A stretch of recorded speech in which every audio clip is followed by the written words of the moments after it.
예수님의 이름으로 기도합니다. 아멘. 우리 서로 인사할 때 그렇게 한번 인사하십시다. 여기까지 온 것 하나님의 은혜입니다. 우리가 같이 한번 인사하도록 하겠습니다. 앞뒤 좌우로 그렇게 한번 인사하겠습니다.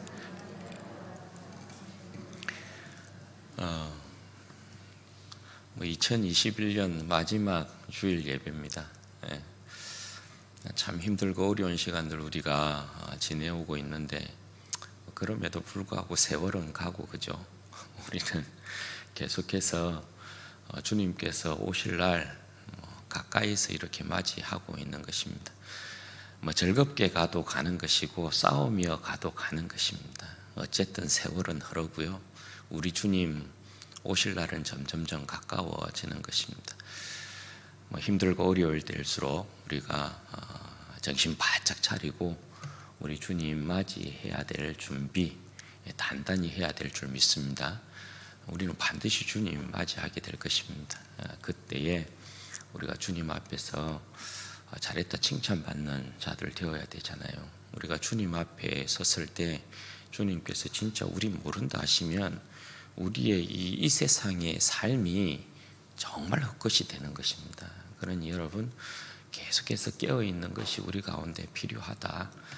여러분 한 해 이렇게 저물어 갑니다만 마무리 잘 하시고 반드시 여러분 인생에도 저물 때가 온다 그죠? 마무리 잘 하시고 새로운 한 해 하나님께서 또 주시는 2022년 새로운 한 해에 또 하나님께서 우리 가운데 어떠한 일들을 또 펼치시고 복 주실 것인지를 기대하시고 하나님의 역사 가운데 신실하게 동행하는 우리 성도들 되시기를 주님의 이름으로 축원드립니다. 여러분들은 기억력이 좋으신지 모르겠어요. 여러분 기억력 좋으십니까? 기억력이 좋은 사람들이 보면 대부분 똑똑한 것 같아요. 여러분, 저만 그렇게 생각하는지 몰라도 기억력이 좋은 사람들이 대부분 똑똑한 것 같다라는 생각을 하게 돼요. 여러분 에빙하우스의 망각의 곡선이라는 것이 있습니다.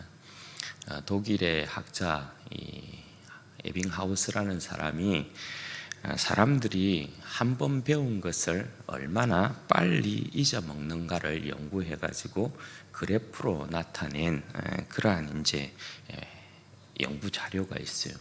그 자료를 보면 망각의 곡선이 이제 곡선 형태로 이렇게 되어 있습니다.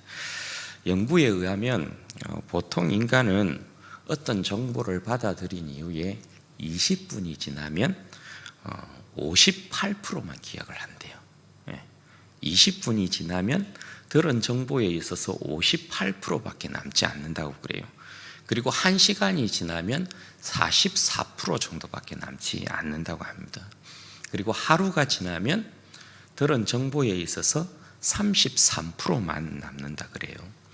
그래서 이걸 장기적으로 기억하려면 복습하는 것이 굉장히 중요하다라는 거죠. 그래서 1차 복습은 안 까먹으려면 10분 이내에 하는 것이 좋다. 그리고 2차 복습은 24시간 이내에 하는 것이 좋고, 그리고 3차 복습은 일주일 이내, 그리고 4차 복습은 한 달 이후에 다시 하면 어느 정도의 손실을 우리가 막고 정보를 기억할 수 있다, 이렇게 이야기를 합니다. 여러분 인간은 망각의 존재 아니겠어요, 그죠? 자기가 한 말도 자기가 한 행동도 잊어버리는 때가 얼마나 많은지 몰라요. 그리고 이런 것 때문에 사실 인간관계에 있어서도 많은 문제들이 일어나죠. 그런데 여러분 인간이 절대 잊어서는 아니 되는, 망각해서는 아니 되는 것이 있어요. 반복하고 반복해서 반드시 새기고 지키고 있어야 될 것이 뭐냐? 지키고 있어야 될 기억이 뭐냐? 그게 여러분 뭐겠어요? 자신이 누구인가에 대한 내용이에요. 자신의 신분과 정체에 관련된 부분에 있어서는 계속해서 자기가 누구인가에 대한 부분을 반드시 알고 있어야 된다는 것입니다. 어떤 사람이 당신은 누굽니까? 이렇게 물어볼 때 자기 이름도 까먹고 그죠? 나이도 까먹고 사는 것도 까먹고 그렇게 가지고 있어서는 절대 안 된다는 것입니다. 본인이 반드시 기억하고 있어야 되는 부분에 있어서는 반드시 기억하고 있어야 되죠. 여러분, 오늘 본문에는 자신이 절대 잊어먹으면 안 되는 부분에 있어서 망각하고 있는 사람의 그 운명이 얼마나 비참한가에 대한 부분, 그것을 오늘 본문에서 이야기하고 있는데요. 여러분, 지난 시간에 우리가 이제 살펴보았던 내용이 대제사장들, 그리고 서기관들, 장로들, 그 시대의 권위자들이라고 할 수 있는 사람들이 성전에서 복음을 가르치고 전하고 있는 예수님께 찾아와 가지고 당신이 무슨 권위로 이런 일을 하느냐, 당신에게 이런 권위를 준 자가 누구냐라고 예수님의 권위에 대하여서 도전하고 있는 그런 모습들을 우리가 살펴보았습니다. 여러분, 우리가 볼 때 이 장면이 얼마나 여러분 가소로운 일들입니까? 누가 감히, 그죠? 만유의 주제이시고 천지 만물의 주인이시고 그 백성의 하나님이신 예수님께 감히, 그죠? 권위의 문제를 덜먹일 수 있겠습니까? 하루 강아지 범 무서운 줄 모르는 그런 형태였고, 그죠? 무식하면 용감하다, 뭐 이런 말이 이 사람들에게 잘 어울리는 그런 이제 모습이었습니다. 오늘 본문 말씀은 주님께서 그렇게 자신의 권위에 도전하고 있는 자들에게 주님께서 비유를 통하여서 그들을 또 깨우치고 있는 그런 내용입니다. 지난주의 내용과 이제 연결되는 그런 본문의 내용이라고 할 수 있겠죠. 포도원의 비유를 이제 들고 계시는 것인데, 이 부분은 여러분들이 뭐 이해하는 부분에 있어서 결코 어려운 부분은 아니라는 생각이 들어요. 여러분, 9절 말씀에 보시면 한 사람이 포도원을 만들어서 농부에게 세를 주고 타국으로 떠났다, 이렇게 이야기해요. 분명히 여러분, 여기에 보면 포도원의 이 주인이 농부에게 세로 주었다, 그렇게 이야기해요. 여러분, 세로 주었다라는 것은 농부와 주인 사이에 엄연히 주종 관계가 성립이 되었다라는 것을 이야기하는 거예요. 그러니까 계약이 이루어진 것이니까 갑과 을의 관계가 분명히 나뉜다라는 걸 이야기해요. 이건 계약 관계에 있어서 기본이라고 할 수 있죠. 그러니까 이 사실을 절대 잊어서는 안 돼요. 자신들은 주인으로부터, 포도원의 주인으로부터 이 포도원을 세로 받고 있는 자들이라는 거, 이거 절대 잊어서는 안 돼요. 그런데 여러분, 이제 어떤 일이 벌어지고 있느냐, 10절과 15절 말씀에 보시면, 10절에서부터 15절 말씀에 보면 주인이 때가 이제 지나서 포도원 소출을 얻고자 해서 그 종을 이제 농부들에게 보내죠. 그래서 첫 번째 종을 보내서 그 농부들에게 우리 주인이 포도원 소출에 있어서 얼마를 달라고 합니다 라고 이렇게 보냈어요. 그런데 여러분, 농부가 어떻게 반응을 합니까? 당연히 주인이 그렇게 요구하면 당연히 소출 얼마를 내어드려야 되는 것이 농부의 마땅한 자세라고 할 수 있는데, 무슨 소리 하냐고 하면서 주인이 보낸 그 종을 때려서 다시 보내는 거예요. 여러분, 주인이 매맞고 돌아온 이 종을 보면서 얼마나 여러분 어이없고 괘씸했겠습니까? 그럼에도 불구하고 뭔가 오해가 있을 수 있겠다 싶어서 재차 다시 두 번째 종을 그 농부들에게 보냅니다. 그런데 아니나 다를까 또 그 종들을 때려서 보내는 거예요. 이건 여러분 오해에서 비롯된 일이 아니라는 것이 확실해지는 거죠. 한 번은 뭐 그렇게 오해가 있을 수 있겠다, 뭔가 착오가 있을 수 있겠다, 이렇게 생각할 수 있는데, 두 번째도 또 그와 같이 종을 때려서 보내니까 이거는 분명히 일부러 그렇게 하는 것이라고 할 수 있는 거죠. 그럼에도 불구하고 또 설마 하면서 세 번째 종을 또 보냈어요. 그런데 세 번째 종마저도 그렇게 몹시 때려서 또 보낸 것입니다. 이건 이제 확실해진 거죠. 농부들은 지금 자신이 누구인지, 또 포도원의 주인이 누구인지를 망각하고 있는 그런 모습이라고 할 수 있어요.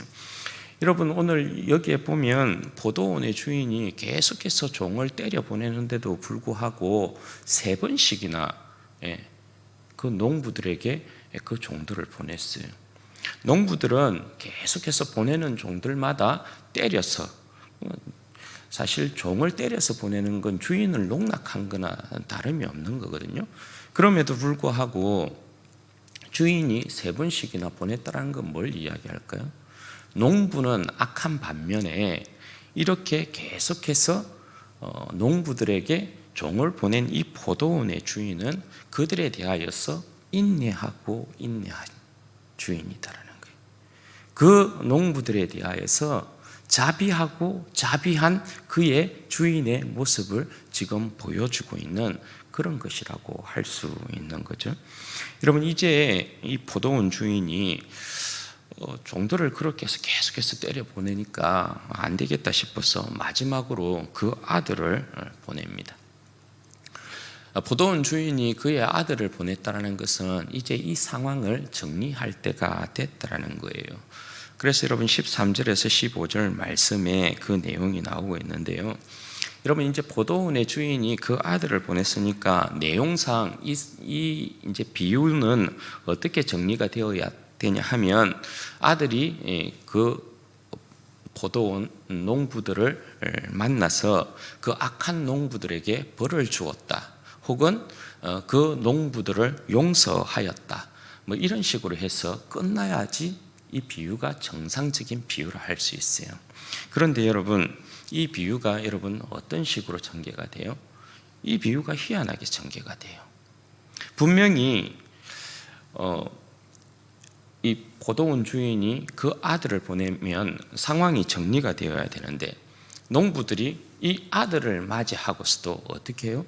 이 아들이 아버지의 상속자이니까 희한한 생각을 하는 거예요. 때려 죽이잖아요. 이 아들을 죽이고, 이 아들은 상속자니까 이 아들을 죽이고 포도원을 우리가 가지자, 이렇게 생각을 하는 거예요. 굉장히 여러분 희한한 일이라고 할 수 있는 거죠. 비유가 이렇게 되면 안 되는 거거든요. 왜냐하면 아버지가 자기의 아들을 보냈다는 건 여러분 뭘 이야기하는 거예요? 아들은 아버지의 영광이란 말이죠. 그리고 아들이 갔다라는 건 아버지가 직접 간 거랑 다름이 없어요. 왜냐하면 아들은 아버지의 이름으로 가는 거니까. 구약의 사상이 그렇단 말이죠. 종은 신분이 달라요. 그래서 종은 그럴 수 있다라고 칠 수 있어요. 그런데 아들이 갔다라는 건 아버지의 이름과 아버지의 영광으로 간 것이기 때문에 절대 여러분 이렇게 결론이 날 수 없어요. 아들이 상황을 정리하고 돌아오는 게 맞단 말이에요. 그런데 여러분 어떻게 했다고요? 농부들이 아들을 죽여버렸다라는 거예요. 그리고 이 아들을 죽이면 우리가 포도원을 우리의 것으로 우리의 유산으로 받을 수 있을 것이다, 이렇게 생각했다는 거예요. 이거 얼마나 웃기는 내용이에요. 이 내용이, 이 농부들이 얼마나 악한 농부들이냐, 그걸 이야기하는 거죠. 여러분, 100번 양보해서 농부들이 포도원 주인이 보낸 이 종들을 때려서 보낸 건 그냥 이해하고 용서한다고 칠 수 있어요. 그런데 다른 일은 몰라도 농부들이 절대 하지 말았어야 될 일이 뭐냐 하면 이 아버지의 아들을 때려 죽인 일이에요. 왜요? 아버지의 아들을 때려 죽였다는 건 그 주인을 때려 죽이고 반역하는 것하고 똑같기 때문에 그런 것이에요. 주인의 입장에서는 아들을 보낸 것은 저들에게 있어서는 이전 잘못에 대한 이 회개의 절대적인 또 한 번의 기회를 준 것이라고 할 수 있고요, 자신들에게 있어서 살 길을 열어준 것이라고도 할 수 있어요. 그런데 이 농부들이 절대 용서받지 못할 일을 지금 한 거예요. 따라서 여러분, 주님께서 이 비유를 들어서 물어요. 아들까지 죽인 농부들을 과연 주인이 어떻게 하겠느냐? 어떻게 한다고요? 16절 말씀에 보면 진멸이에요. 진멸. 농부들을 진멸하고 포도원은 다른 사람들에게 준다라는 거예요. 이건 너무 여러분 상식적이고 뻔한 결말이라고 할 수 있어요. 여러분, 주님께서 이 비유를 이제 하시니까 무리들이 듣고 그렇게 되지 말지어다, 이렇게 이야기해요. 그렇게 되는 일이 있어서는 아니 됩니다, 이렇게 이야기하는 거예요. 그렇죠. 그렇게 되지 말아야 돼요. 이건 저들이 그냥 상식적으로 들어도 절대 이스라엘 사회에서는 일어날 수 있는 일이 아니기 때문에 그래요. 일어났어도 아니 되는 일이기 때문에 그래요. 그래서 그렇게 되지 말지어다 이렇게 이야기를 하고 있는 거예요. 그런데 여러분, 무리들이 이렇게 대답은 잘했는데 지금 실질적으로 일어나고 있는 일은 뭡니까? 주님께서 비유로 드신 내용이 그냥 지금 그대로 주님과 이스라엘 백성의 이 관계에 있어서 그대로 일어나고 있는 일 아니겠어요? 그죠? 이 내용들은 전부 사실 뭐예요? 하나님께서 이스라엘 백성의 회개를 위하여서 끊임없이 그의 선지자들을 보냈다라는 거죠. 그죠? 그의 선지자들을 보냈는데 이스라엘 백성은 그 선지자들을 전부 다 때려 죽였거든요. 그럼 하나님께서 이제 마지막으로 그 아들을 보내신 거란 말이에요. 그 아들을 보냈는데도 이 인간들이 지금 이스라엘 백성들이 정신 못 차리고 아들도 지금 죽이려고 하고 있기 때문에 그래요. 이 비유의 내용이 지금 그런 내용이에요. 그러니까 예수님께서 이 비유를 하시고 난 이후에 17절 18절에 여러분 어떻게 다시 말씀하세요?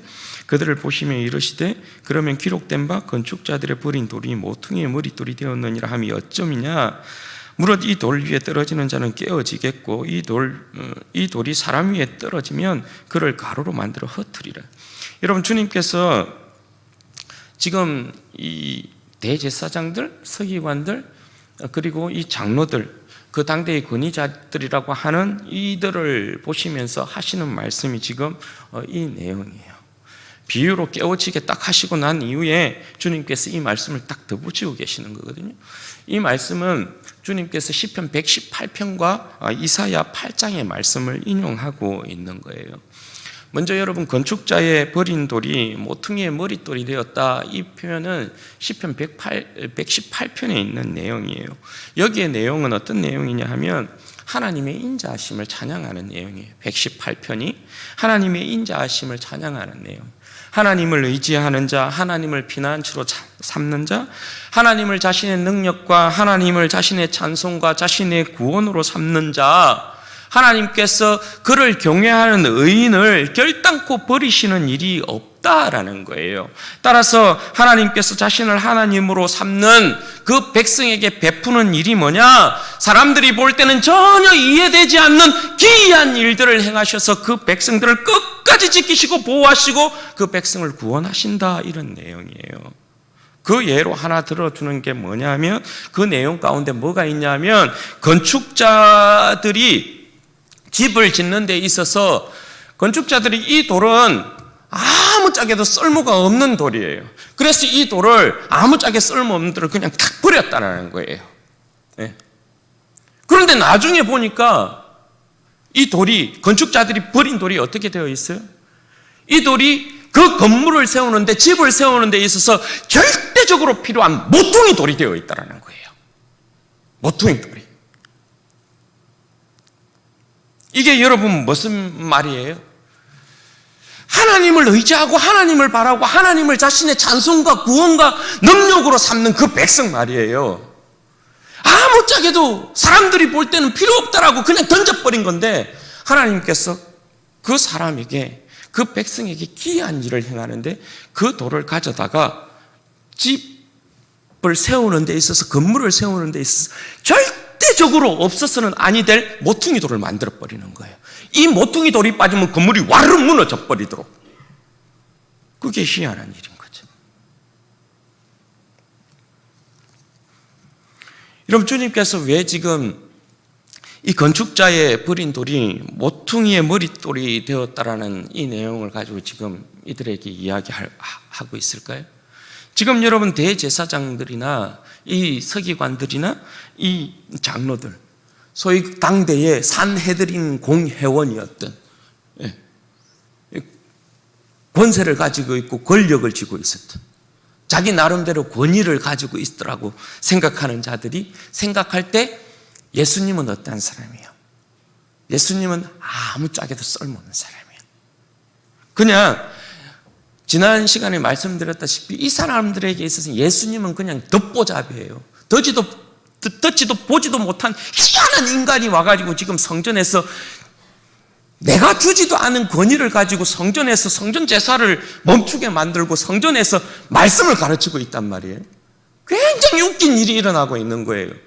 이들이 볼 때는 예수라는 이 젊은 이 청년이 아무것도 아닌 거예요. 그냥 건축자들이 버린 돌하고 똑같은 거예요. 그런데 하나님께서 어떻게 해요? 하나님께서 이 건축자들이 버린 이 돌을 모퉁이 돌 삼았단 말이에요. 예수님이 절대적으로 그 백성에게 필요한 이스라엘 백성을 하나님 앞에 살게 하고 나라를 세움에 있어서 예수님이 없으면 안 돼. 하나님께서 이 예수를 그들의 구원자로 세웠어요. 예수님을 저들이 무시할 게 아니라는 거예요. 절대적으로 하나님의 아들이시고 하나님 앞에 기도하는 하나님의 아들이시고 하나님의 뜻을 이루는 하나님의 아들이시고 철저히 아버지를 의지하시고 아버지의 뜻이 이루어지기를 원하는 아들이 이 땅 가운데 오셨단 말이에요.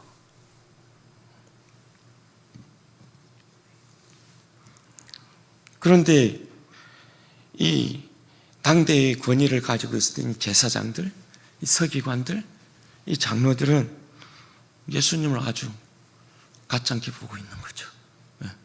그런데 분명히 알라라는 거죠.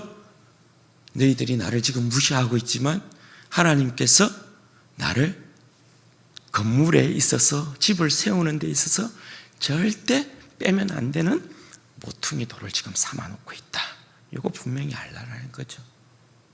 그리고 두 번째 여러분, 비유는 뭐냐면 이사야 8장에 있는 내용을 가지고 말씀하고 있는 내용이에요. 여러분, 이사야 8장에 있는 이 내용은 뭐냐면 한마디로 이 대제사장들, 지금 서기관들, 장로들이 예수님 무시하고 있잖아요. 이사야 8장은 엄한 경고거든요.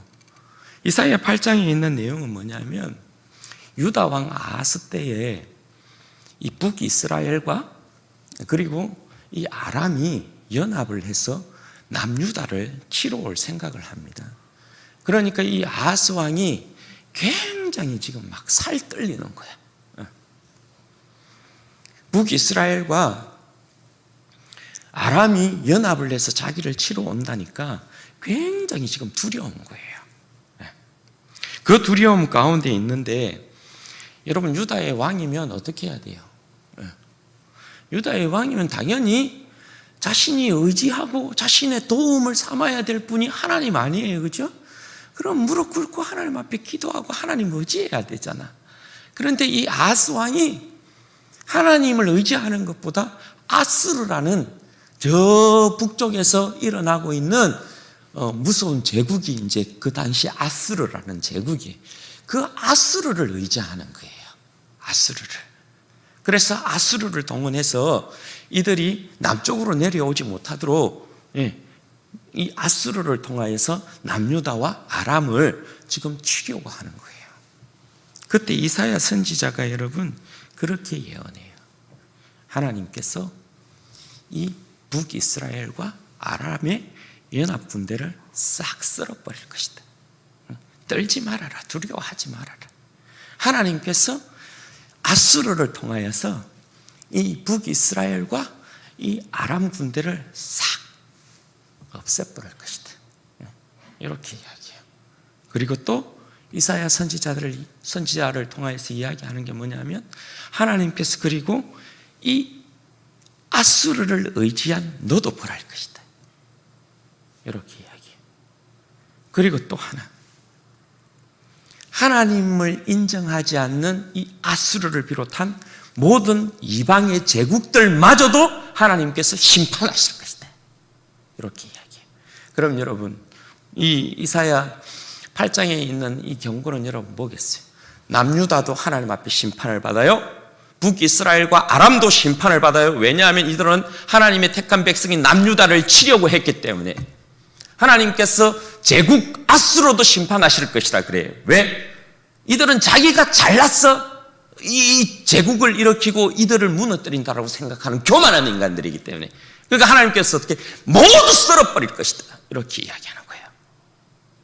하나님을 의지하지 않는 자들, 하나님으로 구원을 삼지 않는 자들, 하나님으로 자기의 하나님을 삼지 않는 그 모든 백성들 하나님께서 다 심판하실 것이다.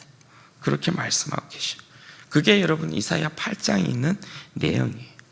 그래서 하나님께서 자신을 하나님으로 삼지 않는 그 모든 자들은 다 넘어지고 부러떨어지고 짐승이 덫에 걸리는 것처럼 다 그렇게 걸려 잡힐 것이다. 그렇게 이야기해요. 여러분, 주님께서 오늘 이사야 이 8장에 있는 내용을 가지고 말씀하고 있는 이유가 뭐겠어요? 하나님께서 분명히 그 백성의 구원자로 그 아들을 보내셨어요. 그런데 이들이 예수님을 무시해. 예수님을 의지하지 않아. 예수님을 그들의 메시아로 인정하지 않아요. 그럼 저들의 남은 운명은 어떻게 된다고요? 오늘 그 내용이 이거예요. 예수님을 대적하고 예수님을 대항하는 모든 무리들, 오늘 여기 내용에 보면 예수님께서 여러분 어떻게 말씀하세요? 예수님께서 무릇 이 돌 위에 떨어지는 자는 18절에 보면 이 돌 위에 떨어지는 자는 깨어지겠고 이 돌이 사람 위에 떨어지면 그를 가루로 만들어 흩을 것이다. 이렇게 이야기하잖아요. 그렇죠? 이 말씀이 여러분 뭐겠어요? 나를 의지하지 않는 너희들이 만약에 나를 의지하지 아니하고 나를 구원자로 인정하지 아니하면 너희가 내 위에 떨어지면 내 위에 떨어지는 대로 너희들은 완전히 그냥 한마디로 말하면 아작 날 것이다. 이렇게 이야기하는 거예요. 그리고 내가 너희의 위에 떨어지게 되어지면 너희들을 완전히 가루로 만들어서 흩어버리게 될 것이다. 이렇게 이야기하는 거예요.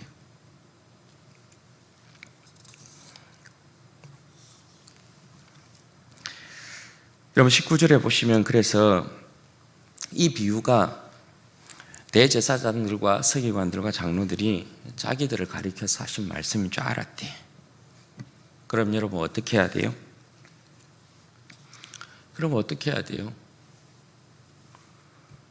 자기에게 한 말인 줄 알았으면 회개해야지. 예수님께로 돌이켜야지.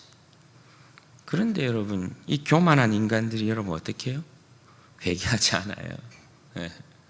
회개하지 아니하고 자기의 배보다 더 중요한 것은 없으니까 하나님께서 그 아들을 보내셨음에도 불구하고 오히려 희한한 생각을 해요. 분명히 이 말이 자기들에게 한 말이라고 알았으면 깨닫고 회개를 해야 되는데 이 교만한 인간들의 특징은 뭐냐면 이 말씀을 받으면 회개를 하는 것이 아니라 오히려 더 성을 내요. 그렇게 해서 어떻게 해요?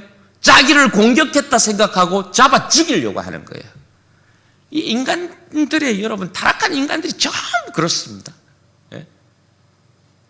부드러운 마음이 되어서 돌이키는 그런 지혜, 그런 겸손함을 보이는 게 아니고요. 자기를 오히려 공격했다고 예수님을 잡아 죽이려고 하는 거예요.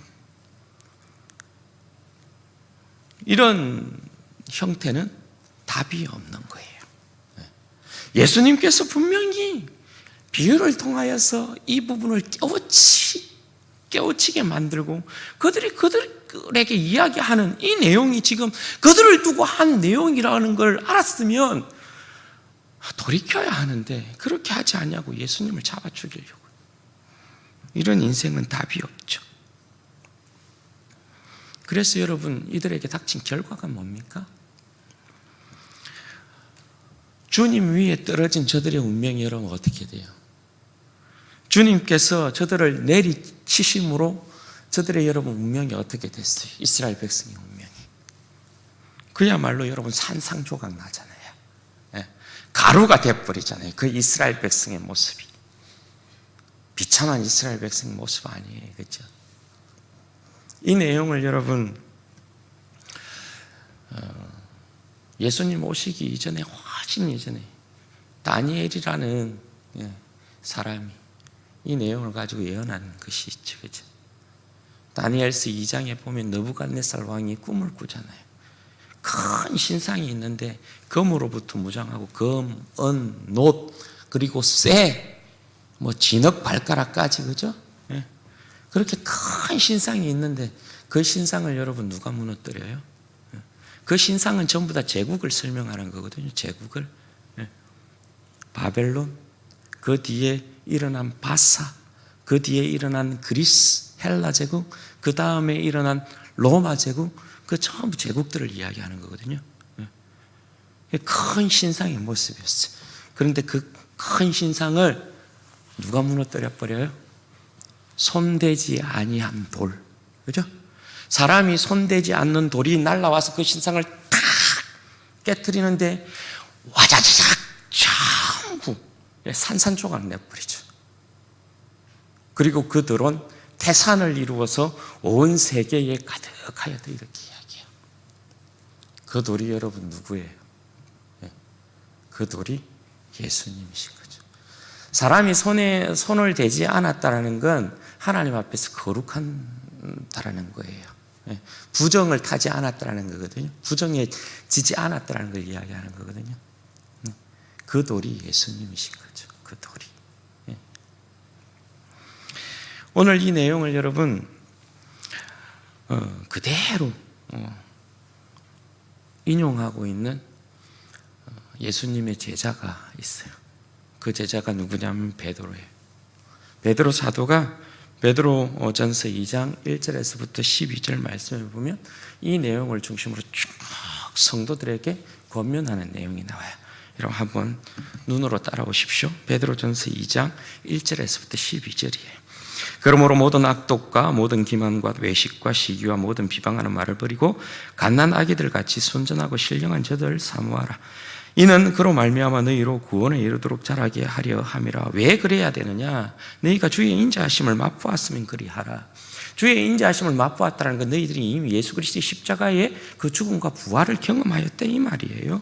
그리고 4절에 보면 사람에게는 버림바 되었으나, 그죠? 이 내용 그대로 나오는 거예요. 이제 사람에게는 버림바 되었으나 하나님께는 택하심을 입은 보배로운 산돌이신 예수께 나아가 너희도 산돌같이 신령한 집으로 세워지고. 여러분 이 말씀은 뭐겠어요? 사람에게는 버림받았는데 하나님께서는 택함을 입은 보배로운 산돌이신 예수 그리스도, 그 예수 그리스도에게 오늘 우리가 어떻게 되었다고요? 접붙임이 되어서 우리도 산돌이 되었다, 이렇게 이야기해요. 그러면 우리의 존재는 어떤 존재라는 걸 이야기하는 거예요. 우리의 존재도 세상에서는 세상 사람들이 다 버린 돌처럼, 버려진 돌처럼 아무짝에도 쓸데없는 그런 돌이었다, 이 말이에요. 그런데 우리가 어떻게 되었다고요? 우리가 보배로운 산돌 대신 예수 그리스도에게 접붙여졌대, 이래요. 그렇게 해서 어떻게 되었다고요? 보세요. 다시 4절부터. 사람에게는 버림받았으나 하나님께서는 택하심을 입은 보배로운 산돌이신 예수께 나아가 너희도 산돌같이 신령한 집으로 세워지고. 우리가 주님께 딱 접붙여져서 우리가 신령한 집으로 세워졌대, 우리가. 여러분 여기에 벽돌이 이렇게 쭉 있잖아요. 여기에 벽돌이 하나 딱 빠졌다고 생각해봐요. 구멍이 나 있다고 생각해봐요. 얼마나 건물이 여러분 흉해 보이겠어요. 여러분 크리스마스 트리에 반짝반짝 이렇게 하고 있잖아요. 불이 다 오고 있는데 꺼진 것들이 보여. 꺼진 것들이 보이면 여러분 어떻게 보여요? 다 반짝이고 있는데 흉해 보이죠. 그런데 우리가 이렇게 주님께서 신령한 집을 지으시는데 우리를 자신에게 접붙여서 우리도 주님의 이 아름다운 집을 만드는데 산돌로 하나씩 이렇게 딱딱딱 박아놨대, 우리를. 주님의 영광을 빛내는 하나의 보석으로 삼았대. 반짝반짝 빛나는 보석으로 그렇게 삼아놓았대. 어땠든 우리를요, 사람에게 쓸모없다고 다 그냥 한쪽으로 그냥 버려버린 쓸모없는 돌멩이였던 우리를요, 그렇게 해놨다라는 거예요. 자, 계속해서 5절. 너희도 산돌같이 신령한 집으로 세워지고 예수 그리스도로 말미암아 하나님이 기쁘시게 받으실 신령한 제사를 드릴 거룩한 제사장이 될지니라. 우리의 이제 바뀐 신분을 이렇게 이야기해요. 성경에 기록되었을 때 보라 내가 택한 보배로운 모퉁이 돌을 시온에 두노니 그를 믿는 자는 부끄러움을 당하지 아니하리라 하셨으니, 보배로운 산돌이신 예수 그리스도에게 접붙여진 백성은 부끄러움을 당하지 않는데요. 네. 지금은 비록 세상에 너희들이 막 무시를 당할 수 있고 이런저런 모양에 있어서 너희들이 힘들고 능욕당할 수도 있고 막 그렇지만, 어떻게 말한다고요? 예수 그리스도의 영광 찬란하게 빛날 때가 오면 너희들 부끄러움, 그 부끄러움이 아니라 너희들이 영광을 드러낼 날이 온다라는 거예요. 그리고 7절, 그러므로 믿는 너희에게는 보배이나 믿지 않는 자에게는 건축자들이 버린 그 돌이 모퉁이의 머릿돌이 되고 또한 부딪히는 돌과 걸려 넘어지게 하는 바위가 되었다 하였느니라. 이 말은 뭔 말이겠어요? 예수님 경고하신 그대로죠. 예수님을 부인하고 예수님 대적하고 하는 자들은 나중에 다 부딪혀서 어떻게 산산조각 나게 될 거라는 거예요. 그러나 9절 말씀 보세요. 그러나 너희는 택하신 족속이요 왕같은 제사장들이요 거룩한 나라요 그의 소유된 백성이니 이는 너희를 어두운 데서 불러내어 그의 기이한 빛에 들어가게 하시니 아름다운 덕을 선포하게 하려 하심이라. 너희가 전에는 백성이 아니더니 이제는 하나님의 백성이요 전에는 긍휼을 얻지 못하더니 이제는 긍휼을 얻은 자니라. 사랑하는 자들아, 거류민과 나그네 같은 너희를 고노니 영혼을 거슬려 싸우는 육체의 정욕을 제어하라. 너희가 이방인 중에서 행실을 선하게 가져 너희를 악행한다고 비방하는 자들로 하여금 너희의 선한 일을 보고 오시는 날, 어떻게 해요? 오시는 날, 주님께서 다시 오시는 날 하나님께 영광을 돌리게 하려 함이라. 사랑하는 여러분, 오늘 사도 베드로가 오늘 우리를 어떤 사람이라 표현해요? 우리는 건축자들에 의해서 아무짝에도 쓸모없는 버려진 돌이라 이렇게 이야기하잖아요. 그렇죠? 그런데 우리가 어떻게 되었다고요? 보배로운 산돌이신 예수 그리스도에게 연결이 되어서 우리도 살아있는 돌이 되었다. 신령한 집으로 지어졌다. 그렇게 이야기하잖아요. 이게 웬일일까요? 그죠? 네. 우리의 인생을 주님께서 그렇게 삼으셨다. 그리고 우리를 그의 새로운 왕같은 제사장으로 삼았다. 이전의 제사장들, 이전의 서기관들, 이전의 장로들은 주님 알아보지 못하고 대적하고 주님 대항하여서 주님 덕대함으로 말미암아 주님의 말씀을 거역함으로 말미암아 산산이 부서졌지만 우리는 그렇게 되어서는 아니 된다라는 거예요. 왜? 우리는 주님의 인자하심을 맛보았지 않느냐? 우리는 예수 그리스도의 십자가의 죽음과 부활의 영광을 경험했지 않느냐? 그러니까 예수 그리스도의 주되심을 아는 자들이면 저들과는 달라야 된다.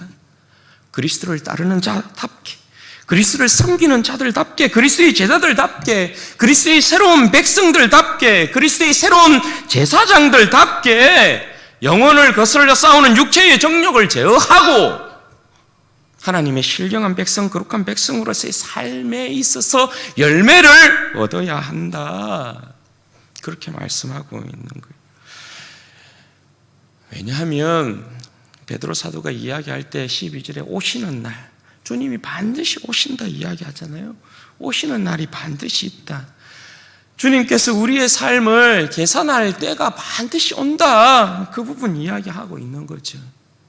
옛날 시골에 여러분 닭을 키울 때 제가 닭 소리 때문에 괴로움 받았지만 저희 집에도 옛날에 시골에 살았을 때 닭을 키웠거든요. 닭을 키우면 닭이 여러분 매일 하는 일들 중에 하나가 뭐였냐면 닭장에 가가지고 닭을 가지고 오는 거예요. 닭이 밤새 이렇게 알 놓고 있으면 그 알 가지고 오는 게 일이었어요. 그런데 이 닭이 알을 안 낳잖아요. 하루 정도 기다려줘요. 이튿날 가면 또 없어. 왜 알을 안 낳지? 3일째 가면 또 알이 없어요. 알을 안 낳아. 알을 안 낳으면 여러분 어떻게? 잡아먹어버려요. 안 놔둔다고요.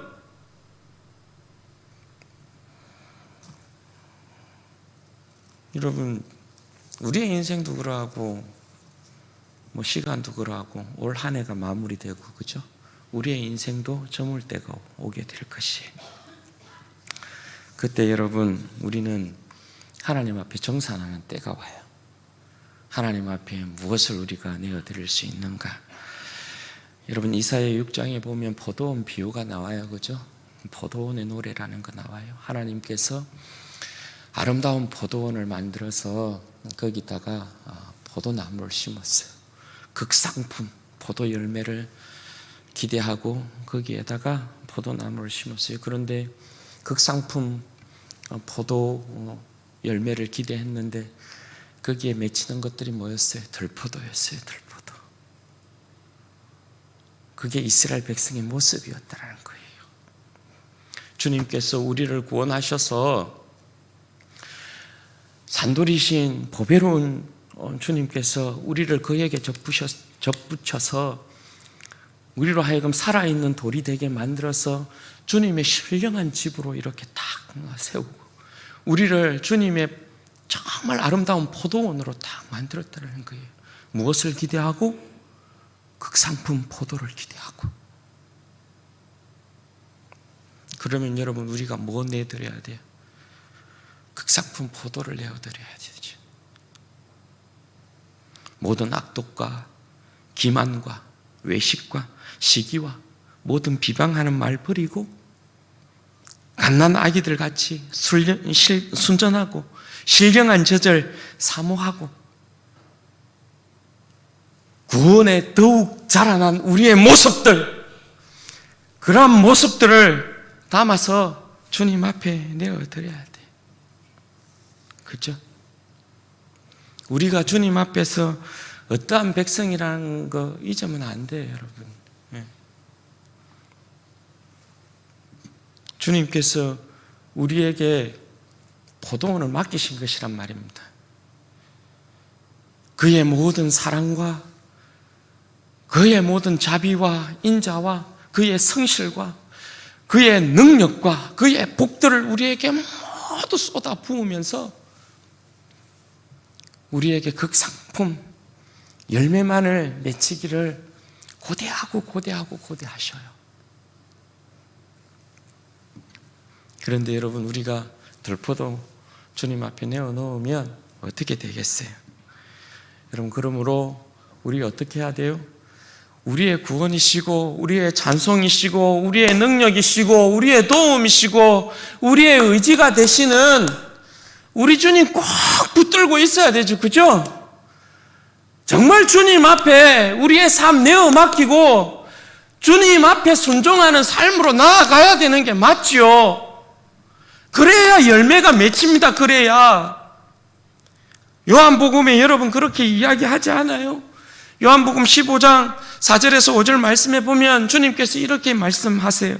내 안에 거하라 나도 너희 안에 거하리라. 가지가 포도나무에 붙어있지 아니하면 스스로 열매 맺을 수 없음같이 너희도 내 안에 있지 아니하면 그러하리라. 나는 포도나무요 너희는 가지라. 그가 내 안에 내가 그 안에 거하면 사람이 열매를 많이 맺나니 나를 떠나서는 너희가 아무것도 할 수 없음이라. 나를 떠나서는 너희가 아무것도 할 수 없음이라. 여러분 어때요? 주님 안에 붙어 있어요? 주님 안에 붙어 있는 거 맞아요? 주님 안에 붙어 있으면서 여러분의 삶에 열매 맺히고 있는 거 여러분 맞아요? 네? 제가 안타까운 건 뭐냐 하면 그런 거예요. 우리가 과연 하나님 앞에서 하나님의 말씀과 기도 생활 가운데 우리가 정말 이 시대를 깨어 있는가? 이 시대를 깨어 있는가? 이 시대를. 제가 답답하고 울분 터지는 게 여러분 뭔 줄 아십니까? 수많은 시간 여러분들에게 하나님의 말씀 가지고 여러분들에게 끊임없이 건면하고 기도함으로 우리가 깨어 있읍시다. 기도함으로 깨어 있읍시다. 같이 기도함으로 깨어 있읍시다.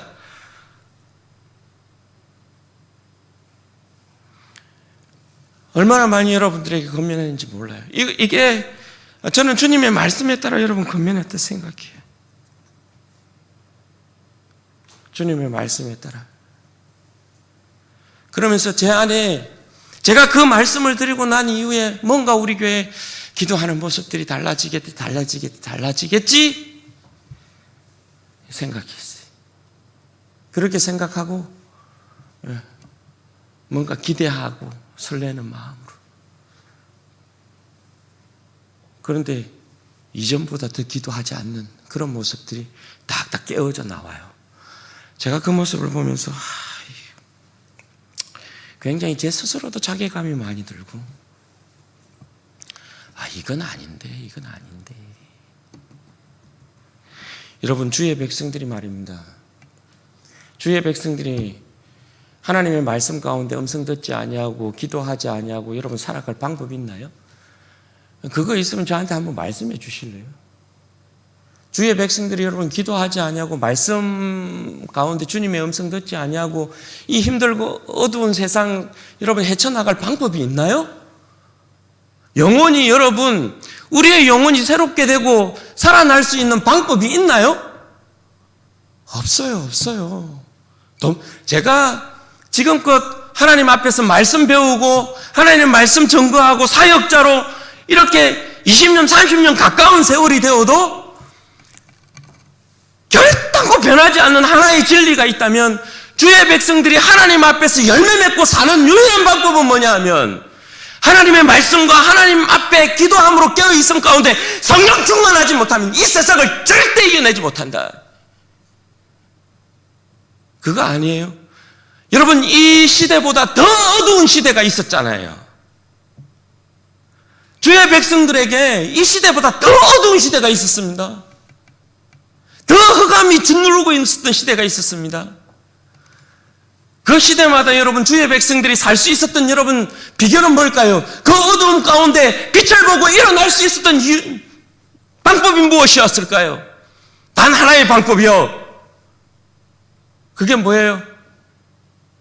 주님의 음성을 듣고 용기를 얻고 소망을 얻고 하나님 앞에 그 소망 가운데 기도하는 거. 그거 외에 방법이 없죠. 그것밖에 없었다고요. 그것밖에. 여러분, 기도하셔야 돼요. 말씀 앞에 여러분 우리가 겸손하고 기도함 가운데 우리의 연약한 무릎들 다시금 이렇게 세워야 돼요. 기도해야죠. 기도해야만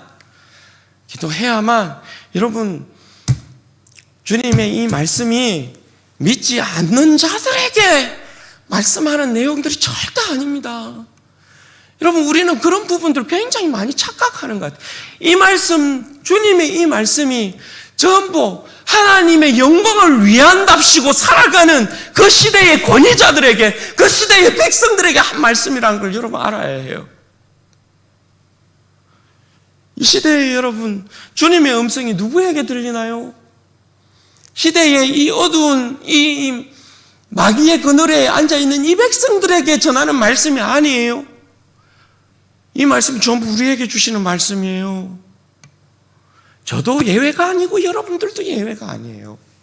이 말씀 앞에 우리도 얼마든지 주님의 말씀 쳐내면 그런 거잖아요.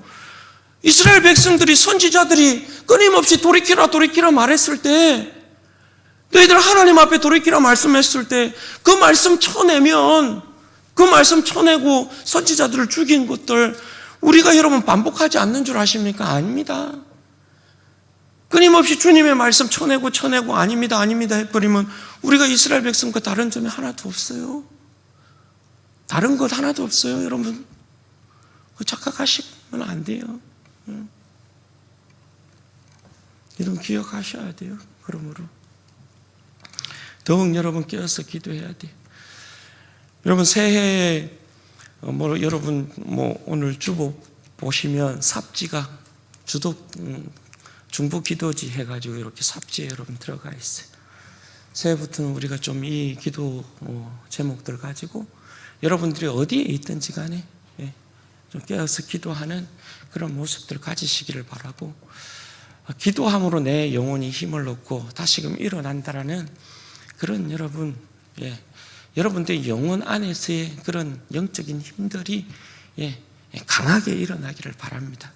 그래서 올 한 해 내가 주님 앞에서 좀 내어드린 것이 열매 맺은 것들이 없다 생각하시면 자비하신 하나님께서 우리에게 또 새로운 한 해를 열어준다라는 건 하나님께서 내가 그럼에도 불구하고 너의 인생에 대하여서 더욱더 기대하고 너의 인생에 대하여서 내가 더욱더 사랑을 베풀고 있고 자비를 베풀고 있다라는 거, 그거 아니겠어요? 그죠? 그러면 우리가 더 주님 앞에 달려가는 거죠. 그것을 기회로 우리가 딱 잡아서 우리가 이전에 못했으면 앞으로 더 잘하면 되는 거죠. 그죠? 자비하신 하나님께서 절대 여러분 옹졸하지 않잖아요. 우리 가운데 얼마나 너그러우신 분이세요. 제가 지금 주님 앞에 살아있다라는 게 주님께서 굉장히 너그러우시고 인자하신 분이시다라는 게 증거이잖아요. 새로운 여러분 소망 가운데에서 우리가 주님 앞에서 더욱더 충성하게 되기를 바라고, 하나님께서 우리를 어떤 자로 불렀는지를 꼭 기억하셔요. 우리는 버려진 돌이었지만 주님 안에서 함께 아름다운 산돌로 보배로운 하나님의 그 신령한 집으로 지어지고 있는, 구성하고 있는 구성원이 되었다는 이 영광스러운 사실에 여러분 감격하시고 주님 앞에서 더욱더 충성하는 우리 사랑하는 성도들 되시기를 주님의 이름으로 축원드립니다. 같이 기도하십시다. 여러분 이 시간에 기도할 때에 이렇게 기도하십시다. 주님, 제가 주님 무엇이간데 이처럼 사랑하셔서 주님의 그 보배로운 신령한 집으로 지어지는 데 있어서 주님의 산돌이신 주님과 접붙여져서 주님의 영광 이렇게 드러내는 백성이 되게 하셨습니까? 주님 감사합니다. 하나님, 제가 주님 발 앞에서 더욱더 겸손하고 순종하고 주님 앞에서 더욱더 충성하고 주님 앞에서 더욱더 헌신하는 자로 하나님 세워질 수 있도록 열매 맺는 인생 될 수 있도록 하나님 도우시기를 원합니다. 이전에 가지고 있었던 모든 악독과 기만과 외식과 시기와 하나님 비방하는 모든 말 버리게 하시고 옛사람 벗어버리게 하시고 새로운 백성으로서의 온전한 모습으로 주님 앞에 열매 맺는 인생 되어지도록 주님만 의지하고 주님만 바라보고 주님만 사랑하고 더욱더 예수 그리스도의 십자가 붙드는 인생 될 수 있도록 내 영혼을 깨우시옵소서. 내 영혼을 깨우시옵소서. 내 영혼을 은혜 속에서 두시옵소서. 우리 주여 한 몸으로 주고 기도하십시다. 주여